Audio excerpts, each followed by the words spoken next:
You're listening to The Real Short Box, a comic book podcast made for geeks by geeks.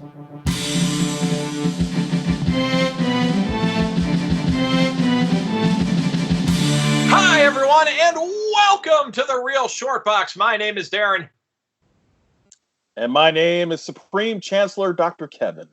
And I am Laird Donald of the famous Scottish lairds of the McClellan clan. And he has a coat of arms to prove it, ladies and gentlemen. That I do. He owns 1/1000th of a piece of acre of property or something like that. That I also do.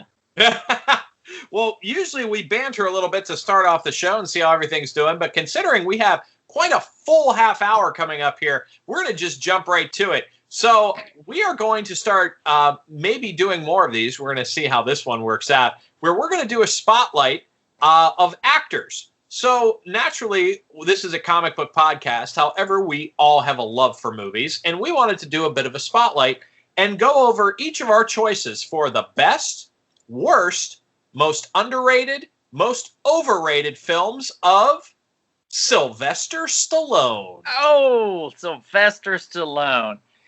Famous for the movie Oscar. Fanucci's. And Tango and Cash. Tango and motherfucking Cash. That's true. And my favorite line in Tango Cash, of course, is, Rambo is a pussy. Wow. Yeah, classic stuff. Or, the guy from Blade Runner, Leon, who gets a grenade down his pants. Yeah, the grenade down the pants always hurts. Brian Johnson. Quite painful. Right. So here's what we're going to do. We're going to jump right in, right out of the gate. I am going to say, let's first of all go with our most overrated Sylvester Stallone film. For my most overrated, I'm going with Creed. In my opinion, Creed, it shows a massive disconnect between the generations of which the movie was made. So, of course, the fighting's more modern. All that stuff's more modern. We get all that. My issue is with the Adonis Creed character. I don't feel like he carries it with the same authenticity and energy that Sylvester Stallone did. Like, I really bought in Rocky that Stallone was a deadbeat who was basically on his last dollar. I mean, apparently he had $100 left in his checking account before he made the movie. And his performance in Creed gets lauded as one of the finest of his career, and I'm just not feeling it. Like, I don't see anything new with this Rocky character. Obviously, I'm thrilled to death that they didn't make him succumb to cancer. That would have been the absolute worst. But there's a lot of dramatic scenes here between Tessa Thompson and Michael B. Jordan that just don't work for me the same way they do with Rocky and Adrian. And I just think that this movie got way too much praise way too early. The soundtrack doesn't work for me. The overall energy of the movie doesn't work for me. For me, it's just an all right film. There's some impressive moments, don't get me wrong. I think the boxing action is very good. But I'm just not blown away. It's too long. That's one of my major complaints. It's just too long. I didn't need a Rocky film to be this long still to this day. I mean, I feel like we can get in and out and be done in an hour and a half, 90 minutes, It just doesn't feel like it's necessary to create such an intricate story for a boxing movie. No, yeah, they could have shut a few minutes here and there, but I have to disagree with you a little bit, Darren. I thought the bond and the rapport between Rocky and Adonis, I thought was pretty good. I actually like the connection of Rocky kind of taking on the Mick role. I actually enjoyed that. You're seeing how Rocky's been doing all these years and how he's, going through what he's going through without having Adrian around or without having, oh my goodness, what's her brother's name? Paulie, without having Paulie around. It's kind of like a new world for him, a new life, and of course his son is estranged from him. So I actually like that part, he's missing something and it kind of Adonis kind of fills something, kind of like a missing void there. It kind of filled a void for him in a way. And also it's a way to kind of reconnect to his old friend Apollo. So I don't know. I like the movie. Is it the greatest movie of all time? No, of course not. But I thought it's a great way to reboot the series, in my humble opinion. Well, this is what we call. This is why I use it in the category of overrated. I think that they were talking about Stallone getting an Oscar nomination and all this. He did. And I didn't see it. I just didn't see the quality of the work. That's my opinion. But Kevin, since you got the floor, what is your choice for most overrated Stallone film? Well, I'll say Rocky IV. Wow, I can't argue much. You know, Kevin, I'm with you on that. I actually have Rocky IV as well, but I also have it tied with another movie I'll bring up in a moment. Okay. Yeah, Rocky IV, and of course, as a kid, it's awesome. I mean, it's still awesome now. It has its moments, but when you look at it, it's kind of a silly film in many respects, First of all, you saw what Drago did to his buddy Apollo. Now, for him to take all those punches and still somehow have his head connected to his body doesn't make any sense. And Apollo is technically stronger than Rocky in that respect, physically speaking. So how is it that somehow, some way, he goes to Russia, even though he's training hard, he's doing his thing, and he yells out, Drago! Drago! That's all cool, but at the end of the day, when you look at this matchup, there's just no way. There's just no freaking way. Showboating, that's the problem. And then that's the story. That's the narrative they wanted to tell. If you showboat, you get comeuppance, so to speak. Yeah. I mean, yeah, no doubt he kind of did like, his Ultimate Warrior thing. You blow half your energy by the time the fight starts. But still, I mean, hey, it's kind of cool. You're dancing with James Brown and doing your thing. But you're right. He was overconfident. He didn't take the fight seriously. And yes, he paid the ultimate price. Although I'm still mad. Should have threw the towel, damn it, Rocky. Throw that towel in, brother. Yeah, throwing in a towel would have been very simple, very easy fix to that. And I'm glad they course corrected that with Creed. Creed 2. Yeah, Creed 2. Thank you. Which was a smart decision. Yeah, just one quick remark. I mean, overrated. I almost border on this is almost one of his poorer films. I just cannot stand the basic discovery of MTV style of movie making, where basically when he goes to Russia, there's almost no dialogue for minutes and minutes and minutes. It's just music and training, and it's just not good storytelling in my view. Donald, what are your thoughts on an overrated film of Sylvester Stallone's? Well, if I could change, you can change. Right. Interestingly enough, I did have Rocky IV, but I had a slash here written down with Cobra. Overrated. That's an interesting choice for overrated. That movie doesn't get a lot of respect normally. I think it does in the B movie world, to be honest, and I think a lot of people like it just because it's so ridiculous. Yeah. I don't find it to be ridiculous enough to be entertaining. I find it to be ridiculous in the fact that it's just ridiculous. If you're going to cut a pizza with a pair of scissors, go fuck yourself. I don't want to watch any more of your bullshit. Whoever does that, you're disgusting. You're a disgusting human being. Jeez, man, that's vicious. Good Lord. Kevin, any other thoughts on Cobra? The car's cool. Yeah. See? I mean, I personally do enjoy Cobra. I mean, there's a weird story behind it. Cobra was actually supposed to be an action comedy starring Eddie Murphy. And Beverly Hills Cop was actually supposed to be an action movie starring Sylvester Stallone. That's true. Thing is, they didn't switch the script, so the only funny thing in Beverly Hills Cop was Eddie Murphy's improv, and there were still funny jokes in Cobra, despite the fact it was taken deathly serious. Yeah, which makes it almost comical to this day now. It's very funny, very, very interesting way to switch that around and reverse the script, so to speak. What do we have? We had the most overrated. What about the most underrated, Darren? What do you think? I'm going to go with Cliffhanger. Wow. Now, this is a bit of a gem that I think gets forgotten quite a bit. So Cliffhanger is really not the type of film you would expect Sylvester Stallone to do. This kind of Die Hard on a Mountain thing doesn't really scream Stallone.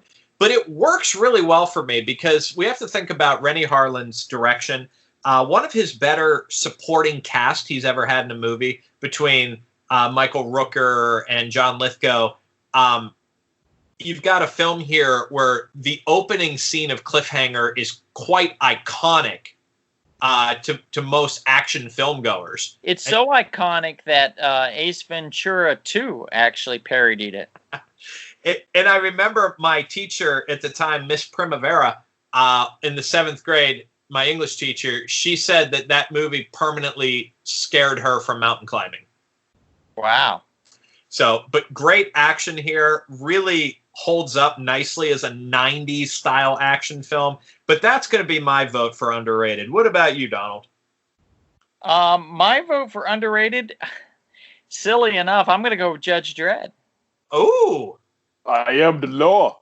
I think Judge Dredd is actually a whole hell of a lot of fun. I think it took a lot of shit because in the comic books, Dredd never takes his helmet off. He always keeps it on. Mm-hmm. And in the movie, Stallone needed his face time, so they made the agreement where he could be seen without his helmet on. We have a great villain. In the villain, his name is escaping me. Armand Assante? Yes, Armand Assante. Thank you. He was fantastic as the villain in this. And we have a great sidekick in Rob Schneider, again in Judge Dredd. And we have a great story. I think it's really good. It's a guy that gets, he gets wrongfully accused, and then he has to redeem himself and figure out the issue. In the whole scheme of things, it's a story of redemption. It's a story of justice. And it's a fun ride. I really, really, really like Judge Dredd, and I highly recommend it to anybody that's willing to listen. Yeah, a potentially great film that just ended up being a good film, in my view. I've watched that movie many times, and I've quite enjoyed it. Kevin, do you have thoughts on Judge Dredd? Oh, I agree with everything you say. It's a fun movie. It hasn't gotten the proper respect it deserves over the last 27 years or so. So I agree with you, gentlemen, wholeheartedly. What do you have for an underrated film, Kevin? You guys are going to like this. At least I hope you do. I think this 80-minute film from 1975 is underrated with Sylvester Stallone. Death Race 2000. Oh, God. Wow. I don't know about that one, but yeah, sure. Go ahead and try and sell me on that. Well, no, it's just a fun, movie. Even though it's a B movie, it's a fun little film. It's not film, too, correct? Yeah, it's a Corman film. It's not too long. It has a lot of people who would be future stars like David Carradine and Martin Kove. It's a cool little, race of, we got the innocent pedestrians and how they tally up points. If it was like a 2-hour movie, then it'd be a different story. But it's only 80 minutes long. You're in and you're out. It's just fun. Especially, from when you're a very young actor starting out. It's a fun movie to be a part of. A fun cast. I'm sure they had a blast with that movie back then. Your thoughts, Donald? Yeah, I definitely wanted to get in and out on that movie. And you did. Not my cup of tea, to be honest. I like the idea of it more than I like the film itself. It's a great idea, but I think they did a better job in the wacky racing with Hanna-Barbera. I really do. Let me get it. You like the pod race from the Phantom Menace better, don't you? No. The only thing I liked about the Phantom Menace was the fight with at the end with Darth Maul. And, well, of course, that's the best part of the movie. Yeah. The pod race was whatever. So, yeah, I got to say, Kevin, when I watched that movie one time, I felt incredibly grimy while I was watching it, and that's really not a feeling I want when I'm watching a film. Really? You don't like that? It's an incredibly nihilistic kind of movie, which I think is the entire. And that word nihilistic, my goodness. But I think that's the point of the movie. I get that, but it's also grimy. Like, there's no redeeming quality in anyone in that entire film. I'm sorry. It is the 1970s, man. It's that era of grimy filmmaking. Come on now. You got to show some appreciation. Yeah, watch it again tonight, Kevin. I bet you I can't will. get to it. I will. All right. I'm going to move on here. I'm going to go to... Should we do worst or best next, guys? Worst. Worst? Donald? Sure. Okay. Yeah, worst is fine.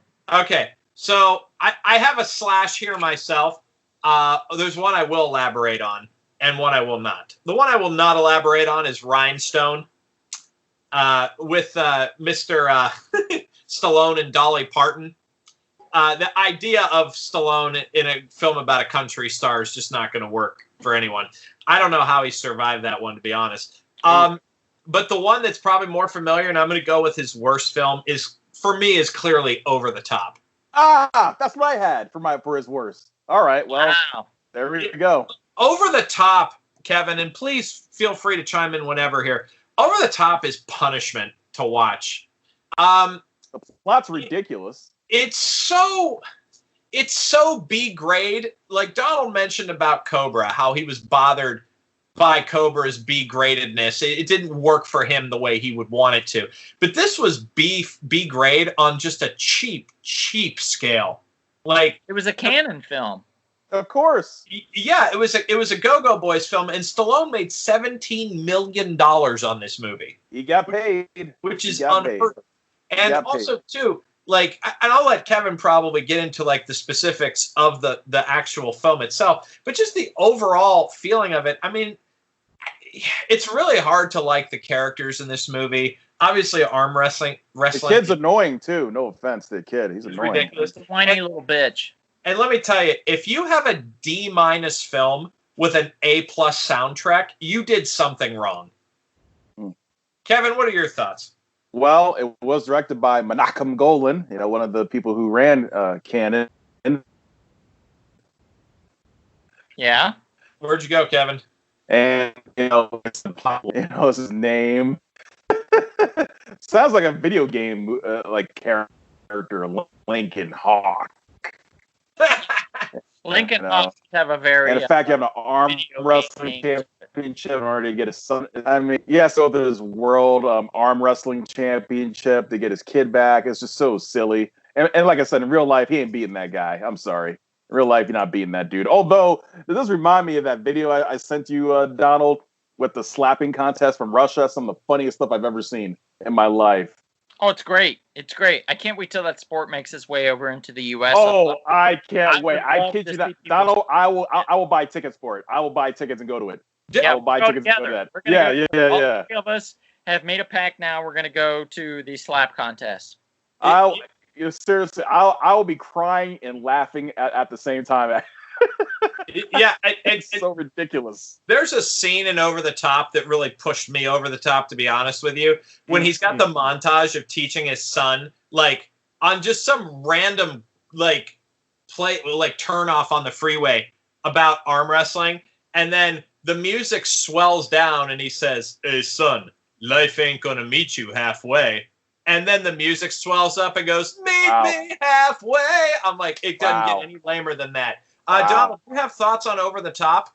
Come on, man. You got to appreciate those power ballads from the 80s. I loved Over the Top. I thought it was great. Even as a kid, I thought it was a lot of fun. We got introduced to a lot of interesting characters. I was talking not long ago about the guy that drank motor oil. So anytime we're introduced into fun characterization, fun characters that do really crazy, kooky things, I'm into it. I'm intrigued. So Over the Top didn't bother me at all. I enjoyed it very much, and I liked it a lot more than I thought I would. So did my dad, to be honest. We watched it together, and we both enjoyed it. Was that because your father imagined himself being Lincoln Hawk and you being his son? Sure, Kevin. Why not? We'll And go remember, with that. if you win the arm wrestling championship in Las Vegas, you get a brand new semi. Of course. Isn't that something? Dude, and Robert Loggia's painful in that film. Sorry. He is. It's Donald, true. do you have a worst Stallone movie you'd like to share? There are a lot. Yeah. Oh, yeah. It's wow. It's a golden choice. I'll tell you that much. It's Stop or My Mom Will Shoot. I can't even begin to describe the ignorance that was involved in this film with Estelle Getty and Sylvester Stallone working together to where his mother, she was his mother and she had a gun and she knew how to use it. It was just really stupid. Ridiculous plot, yeah. Just very poorly done, poorly produced, poorly acted. I saw it once, and I don't mind that I've never seen it since. I mean, the simple fact that the title comes from a random line in the movie, yeah, is a bit problematic. Now, what's really unfortunate, in my view, so one of the great teachers of screenwriting. His name is Blake Snyder. He's responsible for the Save the Cat blog when he was alive, and of course the Save the Cat novel, which is a novel I'm actually referencing right now as I write a new screenplay. I admire the abilities of Blake Snyder endlessly. The problem is he did write Stop or My Mom Will Shoot. Yeah. So it's an unfortunate problem that he did he write like the original draft, or did he come in and like doctor? He did the original. Kevin, it's like Siskel and Ebert. It's like I think it was Roger Ebert that wrote a movie. I can't remember what movie it was. Beyond the Valley of the Dolls. Beyond the Valley of the Dolls. And it was terrible. And he's such a critic and so critical of other people's films to create such a piece of shit. It's the same thing. Don't tell him that. Like, people that can comment and people that can tell you what you're doing wrong can't fucking do anything right. And it's like, don't say anything bad unless you have something nice to say or something. But they rarely did. And when they did, it was just bullshit. And I just don't understand. I don't understand the movie. I never have. I never liked it even when I was a kid. Revisited it when I was an adult. Thought it was stupid. Stop or My Mom Will Shoot is a big turd. Hands down, big turd. Kevin, do you have thoughts on Stop or My Mom Will Shoot? No, it's a silly film. It's not like Throw Mama Off the Train. That's a better film. All right, so we're going to get down to the best film here. So I have to ask you guys, do you guys all have Rocky? No. I have one of the Rocky movies. Oh, okay, great. Okay, because I could have easily shifted. This is tough. So I'm going to go with Rocky. Okay. I've watched Rocky so many times. I say what makes the film so great is how quotable it is. Also, it's not Raging Bull, which is a piece of shit. Now you're insulting people in the listening audience. They're going to be very angry at you, sir. People. Let me tell you, I could watch Rocky 250 times to every one time I watch Raging Bull. Agreed. But that being said, like it was tough because the original Rocky is so quotable. There's so many memorable lines, so many memorable scenes, memorable characters. It's expert in its thing. Now it's tough because it's a tough call between that and First Blood and Copland. That's First Blood. There you go. I would say those other two films are outstanding. Especially First Blood. Yes. So, hey, Donald, are you able to pause the recording? No. Oh, that sucks. Yeah. I'm having a bit of a stomach ache at the moment. But I'm going to go and just say Rocky is the best. I'm going to politely might have to excuse myself here for a second. Sure. Go ahead. But I'm going Rocky. So, Kevin, what's your best Stallone film?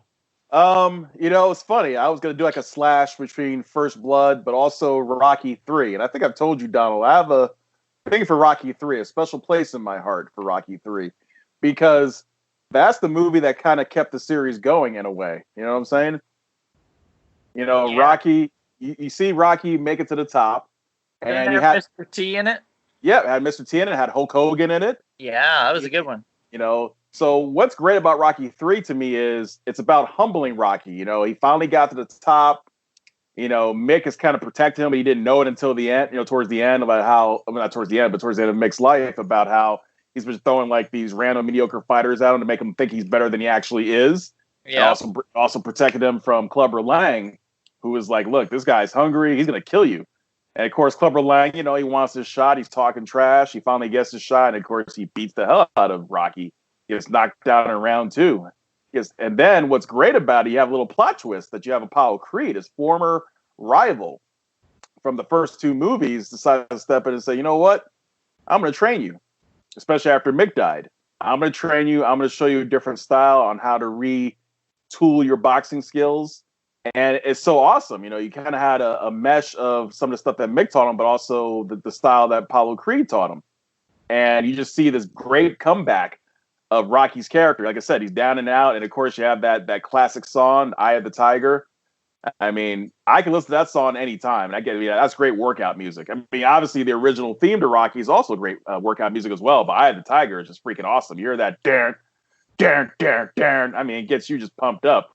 Absolutely. So the theme of Rocky 3 is about, you can get down to the dirt, but if you just put the effort in and you work hard, you could get back and rise up back to the top. Yeah. Sorry, go ahead. Yeah, get back to the top. And of course, the second match against Clubber Lang was pretty cool too. I mean, he's basically using ring psychology. The thing I liked most about that fight was he obviously took something from Muhammad Ali's rope-a-dope strategy against George Foreman. That's basically what Clubber Lang is. Clubber Lang was just like a fictional version of George Foreman, essentially. This unstoppable machine until he was finally outsmarted. Well, Kevin, to put this in a vacuum, I think what's kind of important about Rocky 3 is Rocky 2, to me, aside from the last fight, despite the fact it really developed the story heavily, was a really weak sequel in my view. And I think you needed to get the excitement back up for Rocky. And that's what 3 did. It was an action film, but it also had really great story, drama, acting. Yep. Yeah, it was a fine film. I can't agree with you more. It's a great choice. Thank you. Donald, thoughts on Donald, what's your thoughts? Well, if you like that choice, you're going to love mine. I chose Demolition Man, guys. All right, that's not bad. Not too bad. Yeah, we're going to get a sequel of that sometime soon as well. So apparently people agree with me. Also, not more than, 2 years ago, Taco Bell decided to do a pop-up of Demolition Man at San Diego Comic-Con. So that's true. That's true. There's some heat behind this. It also had an amazing Academy Award-winning actress in the role of the second lead. It had what's her name? Jesus, I'm so sorry. Sandra Bullock. Sandra Bullock. That's Lenina Huxley. Right. And also Rob Schneider was in this one too. Rob Schneider seems to have to make his appearances in all these movies. You can't go wrong with the 3 seashells, guys. You got to learn to clean your ass somehow in this COVID world we live in. And if there's no toilet paper, the seashells are the way to do it. Yeah. Go ahead. No, it's fine. Go ahead. I was saying Demolition Man is such a strange film to me. And what I mean by strange is we see so many films today that take place in absurd locations, thanks to CGI and all this kind of stuff. All those sets were built to represent the future. So in some ways, it has a very dated, bizarre, futuristic look to it. But Wesley Snipes was fantastic in it. Robert Reynaud, who also wrote Action Jackson, which Kevin is fond of, did a very nice job writing that script. And it's the last big script, I believe, that he wrote. So we'll always remember old Robert Reynaud for The Demolition Man.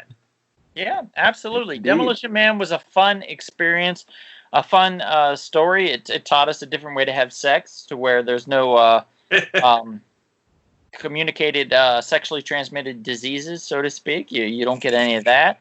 A very clean atmosphere. If you get into a wreck, it's very easy to not hurt yourself. There's a lot of foam involved, so to speak. Dennis Leary will teach you how to eat rats. It's just an all-around very fun, very good film, and I think it's one of his best. It's also underrated too. I think I love Sylvester Stallone as an actor, as far as like when he's in his element. When he's outside of it, he doesn't do so well. Demolition Man kind of skirted that a little bit. It was a science fiction action flick with Wesley Snipes, and it took place in 1997, guys? In the beginning, it takes place in 1996, and I believe it goes to 2032. Yeah, so there we go. So it's got some past and some future, and it came out before 96, 97, so that was the fun part. So once it hit that, you were like, oh no, here we go. This is when everything went to hell. I think they missed the mark. It was 2020 they should have put in the film. But regardless, I think that's a great film. And I think that's going to wrap us up here, guys. I think we're all done.